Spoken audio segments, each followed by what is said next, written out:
Hey guys, Henning and Marlon from FlippedNormals here, and in today's video we are going to be talking about Blender versus ZBrush, the most requested topic I think we've gotten on this channel ever since we started creating Blender content. Before we get into it though, just make sure to subscribe and hit the notification bell. So, there's one thing I want to address before we do all of this, and that is the fact that, this question comes up a lot. Which one is better, ZBrush versus Blender? Every time Blender gets a new sculpting feature, does this mean the death of ZBrush? And it's never going to mean the death of ZBrush.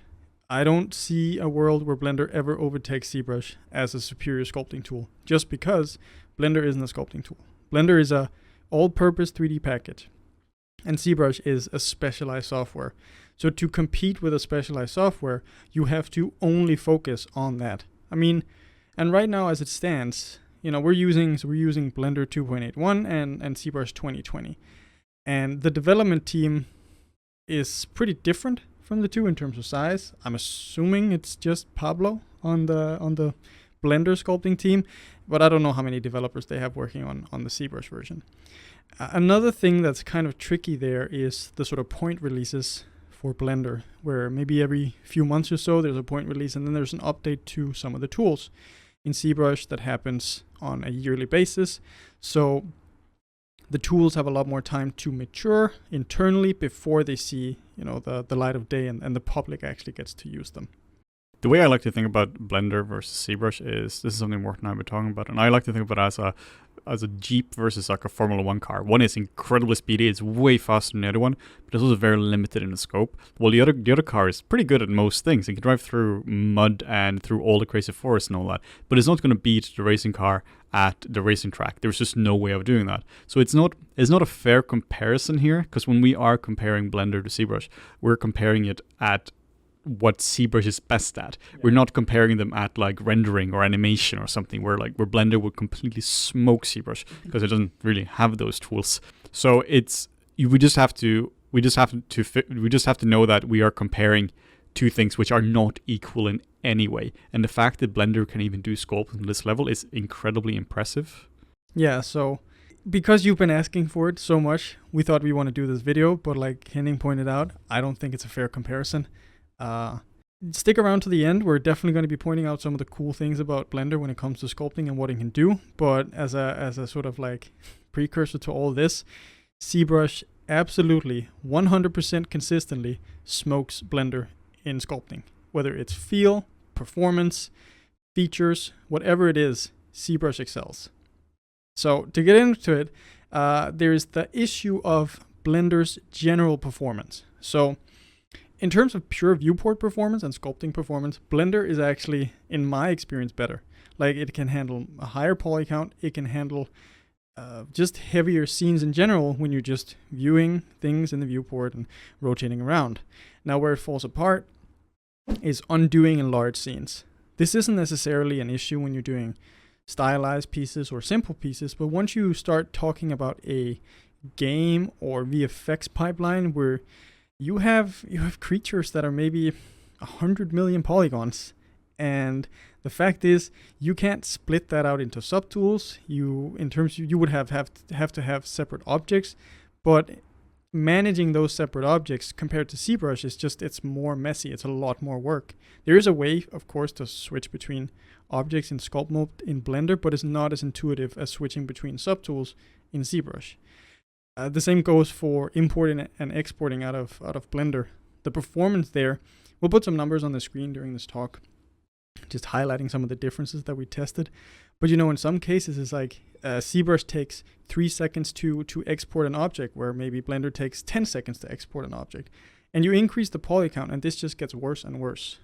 And you might be saying now that it's not a fair comparison. And yeah, we agree. But if we are going to do a comparison between two software, we need to be able to push it to extremes. We can't be dealing with like 500,000 stylized character, 500,000 polygon stylized character. We need to be dealing with the assets we've been using professionally, which are up to 100 million, like Morten is saying, across multiple UDIMs, and they were just going to be used for the heaviest things and the heaviest games and heaviest movies or whatever it might be. So let's compare them. Yeah. So in terms of software, right? Blender is a more I wouldn't call it more mature software just in itself, but it's an older software than ZBrush. It's existed before ZBrush has. But when ZBrush was sort of like created, okay, it wasn't a sculpting software, it was more like this weird 2.5D painting tool. And then they quickly realized, okay, let's pursue sculpting. And ever since, it's kind of like been the main focus. So in terms of pure sculpting, ZBrush is like way more mature. ZBrush is like the senior guy. He's like in his 40s or something, pretty on top of the world. And no one likes to work with him, but they're kind of forced to because like he's the only one who's like good at his job. Whereas Blender's still very young when it comes to the sculpting department. It's like the young teenager that thinks it can do everything, but hasn't had a lot of that experience yet. So it's like not really aware of its shortcomings, I would say. And also keep in mind here that the only reason why Blender is getting all these updates is because they're looking at ZBrush to replicate it.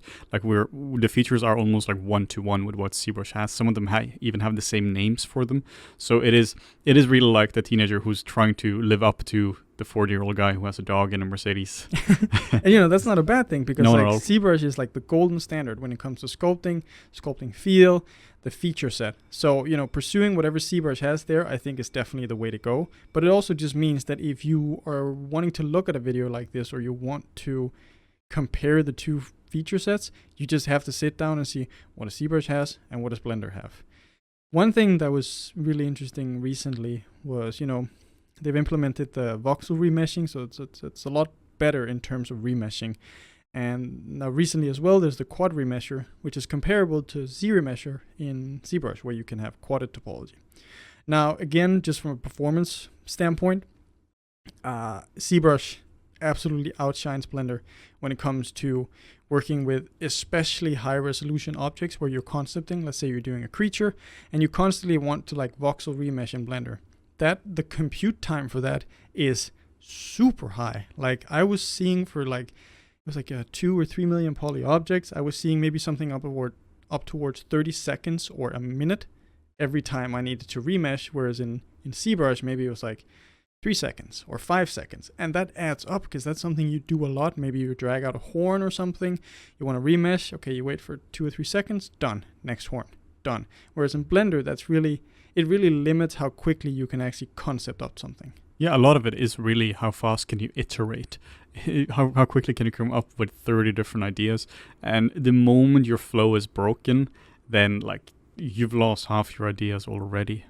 Yeah, and then, like I'm a little bit, I guess, tired of hearing the arguments from the sort of like comparison between Blender and ZBrush, especially from the Blender side, where it's like, yeah, but we just got this feature, or this feature is coming. But the fact of the matter is, the feature isn't here, or the feature isn't good enough. It doesn't work as well as what we have in ZBrush.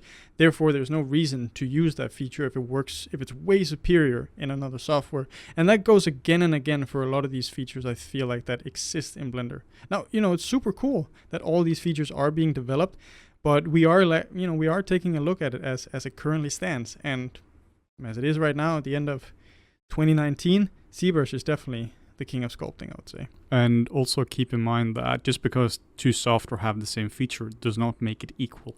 If even when Blender eventually gets proper UDIM support, that's going to be the first version of UDIM support. It doesn't mean that the feature is now solved and you're there. No, it means now the masters can finally start to test it properly. And that is also one of the features which is very much missing as well. Yes. Another one that's absolutely crucial is subdivisions. And that's a core part of ZBrush. You have low-res cages or meshes that you have in production. Let's say you're doing a digidouble or something, and you have this, let's say it's a 30K polys for a human, and then you want to bring it into ZBrush, and then you subdivide it up and you start sculpting on it. Obviously, now that you have that difference, it's really easy to bake maps. You could do more normal maps, you could do displacement maps, but you can also go back in the subdivision level and tweak some of the low-res stuff. Let's say you want to pose it a little bit, or you want to change the proportion really easily. That's a lot easier to do with a low-res mesh than it is on the high-res mesh. Now, I would say Blender performs way better of these kinds of operations on the high-res mesh, but as it stands right now, multi-res is broken. Like it doesn't work when you're doing sculpting. I was told that it was like the sculpting preview for like going up and down in subdivisions doesn't actually work in Blender currently, which I think is a fair point to make, because we are using, you know, a master build of Blender. It's the version that I guess the majority are using. That's the kind of version that you would want to send out to studios to use, not the nightly builds, not the builds that have alpha features in it, but no, these are the tested features that, you know, are launched. And the fact that something as crucial as subdivisions still isn't working in Blender when it comes to sculpting, that just, again, that's another point for ZBrush. I can't express how important that is to have a feature like subdivision. It almost like if you're comparing the two and it doesn't have subdivisions, it's like it just fails the comparison. Like it's disqualified from it because like then you can't use it in a professional environment. Like it's just straight up not usable for, at least in the areas we want to use it. We could maybe use it for sculpting rocks or trees or whatever it might be, but until multi-res is properly fixed and is working exactly as it should, then it just can't be taken as a serious tool here. And not talking about some light concept sculpting, but something like in ZBrush where you can take it from the first brush stroke with something like C-spheres or whatever it might be, where you just generate the topology, until like the final stroke on a 50 million poly model, which works for a game. And we just need multi-res for that. Yeah, and like, you know, the way that ZBrush has it set up, just in terms of hotkeys and, you know, subdividing, going up and down in subdivisions, just makes it really intuitive and really fast. And again, I feel like we have to highlight this throughout the entire video. It's like, yeah, I know it's not a fair comparison. I don't think it's a fair comparison to compare ZBrush to Blender, but a lot of people are really curious about it. And, you know, I really want to give you our honest perspective on it, especially coming from a VFX pipeline. How would you want to see this implemented and how would you use it?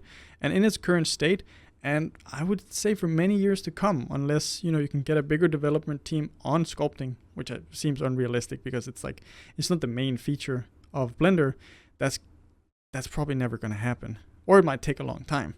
The cool thing though is that it's free, you know, so I think it's an excellent gateway for people to sort of get into sculpting.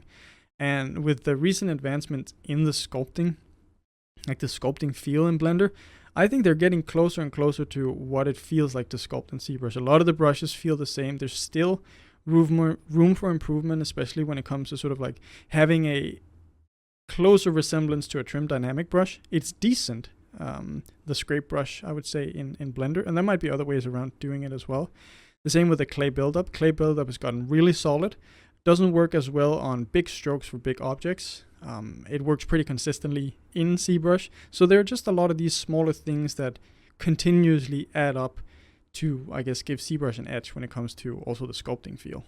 Yeah, it's hard to compare the two without really talking about the sculpting field. Sculpting field is something that ZBrush has just nailed down for ages. Like, and nobody has been close. Mudbox wasn't even remotely close to it.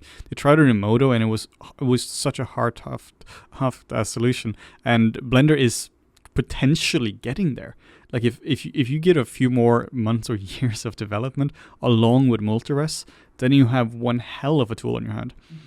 The disadvantages of ZBrush as well, like it's not that this is a perfect tool. ZBrush has the steepest learning curve of any 3D software I've used, like and not in a positive way, not like in a Houdini way where once you understand it, now you can do everything under the sun, but in this shouldn't be designed this way.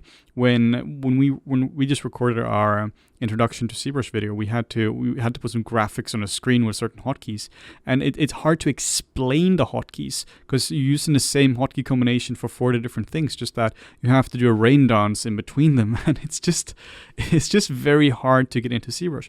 Well, Blender is a far more conventional 3D software where somebody who's been using Maya or hell even Blender, they want to get into sculpting, you can expect it to, the software is going to work the way you expect it to work, which is a huge plus for it.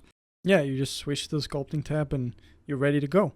ZBrush is, and we haven't shied away from this in the past. Like, we both of us absolutely despise the ZBrush UI. Yes. And it was built by like trolls in the 1980s, like with no concept of how UX is supposed to work. Like, it doesn't make sense. It's not easy to get into, and it's not easy to get into even if you stop using it for like 3 months. You sort of like scratch your head and think, wait, where was that tool again? How do I even use this? So there's a lot of shortcomings when it comes to ZBrush, but you can't neglect the fact that it is a dedicated sculpting software. It has a lot of other crap added to it. You know, like we're not even going to get into all of the crappy features that they've added over the years that don't really seem to matter. But they've experimented, and some went good, some experiments didn't go so well. But it is a dedicated sculpting software, which is why it still feels so much better. But there's also the issue of price, right? Like for a newcomer to 3D, you want to test out sculpting. You're not going to go out and spend like $800 on a sculpting software when you don't even really know what it is.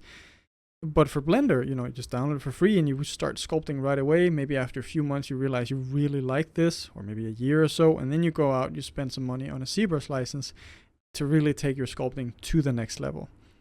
What you really want is you want the tools to work together. We have a tutorial out on this as well on our YouTube channel, doing displacement maps between Blender and ZBrush, and we're probably doing ZBrush to Blender, and we're probably doing a full premium series as well on that. And they work really well together. It's super easy to export data between the two software, apart from cameras, because that's a bit broken. But that's a different topic, but they work really well together. You can whip up a quick base mesh in Blender. You can take it into ZBrush to sculpt it up. You can do all the beautiful stuff to it there. Bring it into Blender to retopologize it. You can do the UVs there. Bring it back into ZBrush to do all your final sculpting. Export your maps out of ZBrush. Bring them into Blender, and you just have a really beautiful and very simple pipeline on your hands. And in this workflow, you can make full-on industry-ready characters. The only thing you wouldn't be able to do is setting up UDIMs, which is coming at some point. But like you could do essentially everything apart from that specific thing. So the fact that you can even do that is insane. So I don't think you should really consider, should I use Blender or ZBrush? If you're serious about it, you should be using both. Fantastic tools, both of them. Now, one of the areas where I think Blender really does excel is, we've covered this before. We have tutorials on it. I think if this is in the future far enough, we do have tutorials on concepting in Blender because they're already recorded. Is the fact that Blender is amazing for concepting. And if you, as a concept artist, or maybe even an environmental artist, you want to set something up, you do some stuff in Blender, you kit bash something together, you have some scans, you light it with either Eevee or cycles, it's basically real time. You have like a ground plane, you just take it into the sculpting mode, apply some alpha, sculpt on it, back into your scene, see how it looks up with the lighting. That is an area where ZBrush just cannot even compete. Like, it's not a 3D software, it's a sculpting software. Now, if you wanted to sculpt that up to look tight, to be the best it could be, you would have to go into ZBrush. But, to get 80% of the way there, and maybe that's all you need for a concepting piece, maybe you'll do a paint over afterwards, Blender is the way to go.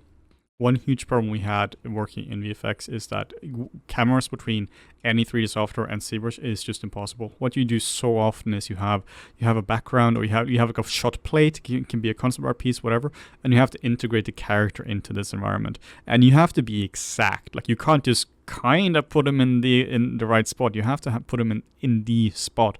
And in Blender, you can easily do that. Set up an image plane, work with an accurate camera, work with accurate and physically based lights, physically based shaders, and you can just see how everything works. You can see how the bounce light from a red letter reflects on the character's face, and how the reflections in the water works with the character. This is literally impossible to do in ZBrush, because like Marlon said, ZBrush is not a real 3D software. It doesn't have any of these features. So being able to work directly in shot and literally sculpt in the shot, that is an insane feature. I really wish we had this when I'm doing some personal pieces, freelance work, or even like VFX, when you just want to match something up. You take a character and you just sculpt it in shot. That feature would have saved us so many hours, but we didn't have it. Yeah, like if you're serious about using it in a production, just to like run down some of the features, right? One of the reasons why I don't think Blender is good for that kind of work, it doesn't support UDIMs, has no subdivisions, there's no sculpting layers, we don't have morph targets. I guess the more like the matte caps don't look as nice, which you could argue how good or bad that is. That's like you can fix that as well anyway. Yeah, exactly. Polygroup functionality is lacking. The sculpting feel still isn't as good. Masking is lacking. Just feature set in general is lacking. So it's like the list just goes on and on and on. I would argue that subtools are better than having objects in a 3D scene, just from a pure performance point of view, just because we can have so many objects, huge objects in a scene. in ZBrush, because we have subtools, because we only dedicate CPU power to whatever is in that subtool, we don't worry about the other stuff. You know how ZBrush sort of subdivides down every other subtool, and even your current subtool when you're rotating the viewport in order to get more performance out of it, which again means that more hobbyists and not high-end VFX studios can actually use it, because the hardware requirement, you know, is pretty low. And I guess as a final thing, there's just there to round that off, is like just the availability of brushes as well. Like, we talk about this a lot, that you only need 5 brushes or 4 or 6 or whatever. Like, that's how usually we get most of our work done. You know, we have a standard brush. It's kind of like the clay brush or whatever in Blender. Grab brush is like a move brush. Clay strips is a clay buildup. The trim dynamic is like scrape. And so you have a lot of these brushes already in there. But then there's the stuff that you don't have, like the insert brushes.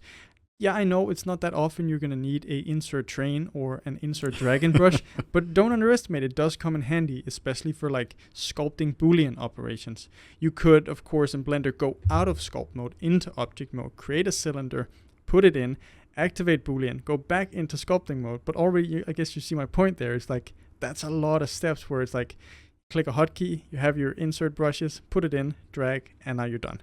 So it's a lot of ways around getting to the same result, but not getting to the same result as good. You also don't have VDM support just for sculpting with vector brushes, which is a huge thing as well. This is how at least I've been sculpting a lot since this feature was announced and released in ZBrush, where we made the FlippedNormals creature kit, which essentially allows you to just kit bash characters so quickly, because it's all vector based. So you have up, down, up, left, right, in and out. So you have all the directions. So if you're doing a character where you need a lot of scales, you can sculpt one scale and just drag it out so quickly. You need to experiment a lot with different horn designs, sculpt up a few different horns, make them as brushes, keep them forever, and just have horn designs forever. So there are so many things like this which they all really add up. You could, of course, make the argument that, well, you can just make the models of the horns and just put them on top and like remesh them together, but it's really not the same.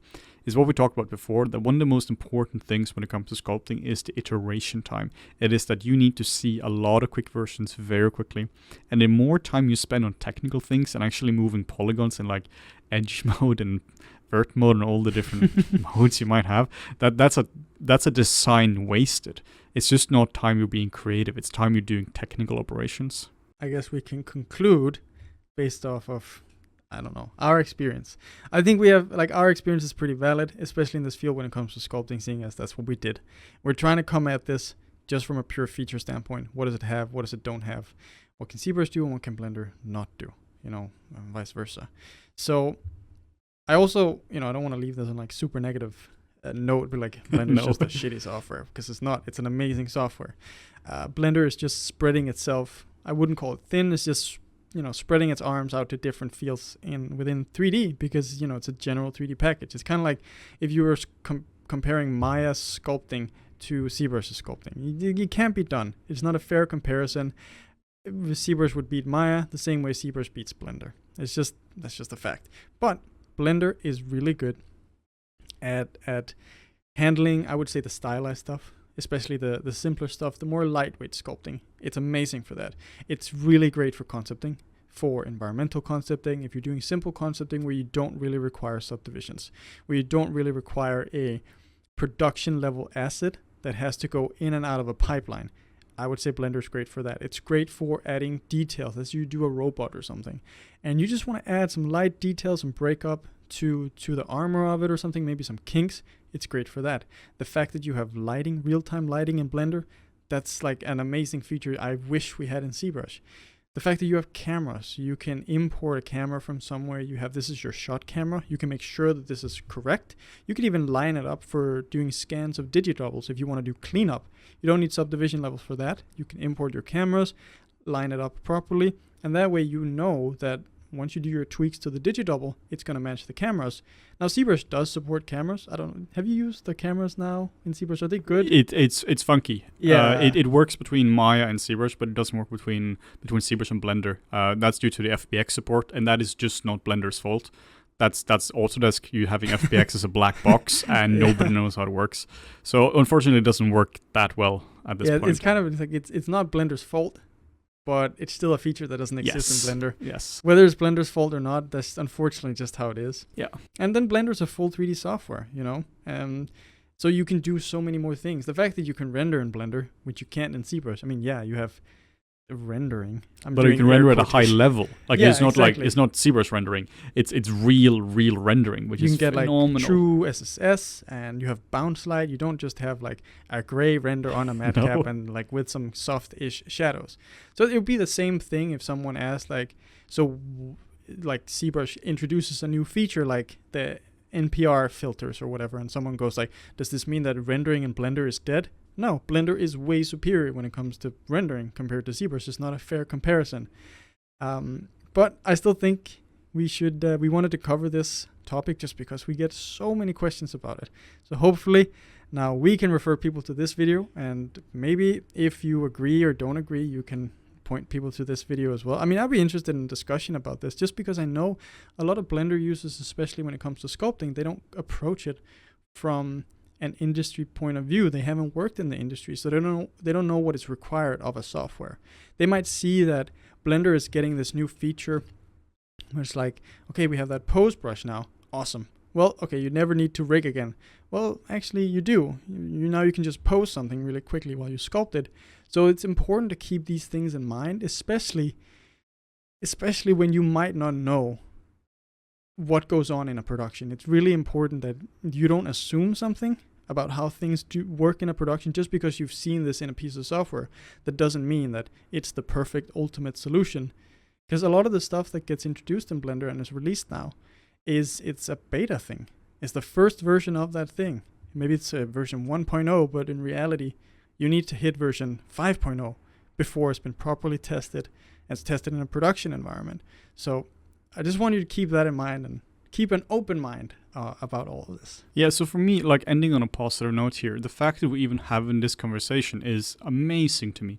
And the work particularly Pablo has been doing is absolutely crazy. Nobody is talking about Maya versus ZBrush or Modo versus ZBrush, Cinema 4D, Houdini versus ZBrush. Nobody's doing that.